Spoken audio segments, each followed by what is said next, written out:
I feel kind of in between. In between what, you ask? Well, it's like this.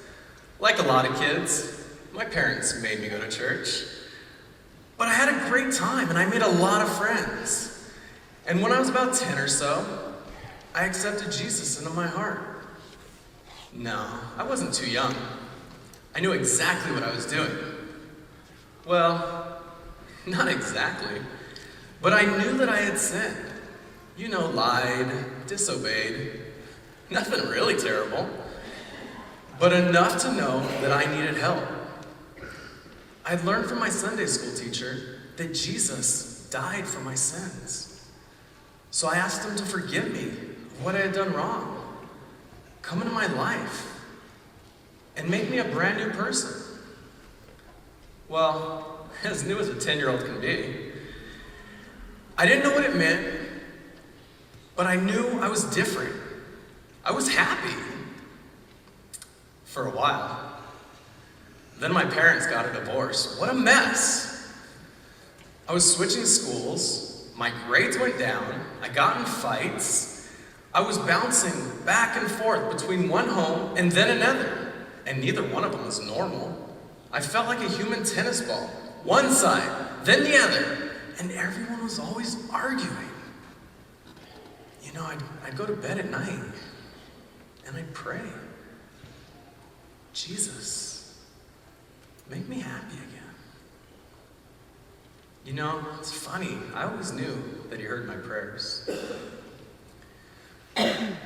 Well, next thing I know, I'm in college and I'm doing this term project group. And these 4 other guys, they all go to the same church. So I figure, hey, why not? I'll check it out. And it is a pretty cool place. After a while, I start remembering all these things I learned at Sunday school. And after 2 weeks, I'm like a regular at church. They think I'm just like them. That's a laugh. I'm nothing like them. They can talk about Jesus and God and church and not sound like idiots. Not me. Like I said, I'm in the middle. Roger Udarian was the missionary that I got to do research on. He felt in the middle for a while. He was down there in Ecuador, just he and his wife and his kids, and he's working himself to the bone. And he's not seeing hardly anything happen. He thought about giving the whole thing up.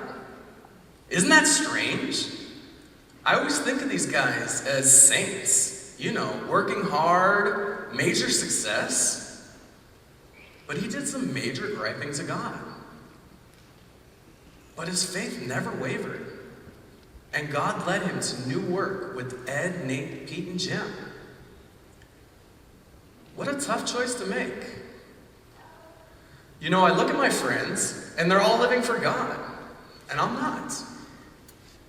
You know I'm a Christian for what I did when I was 10, but now, I'm doing nothing.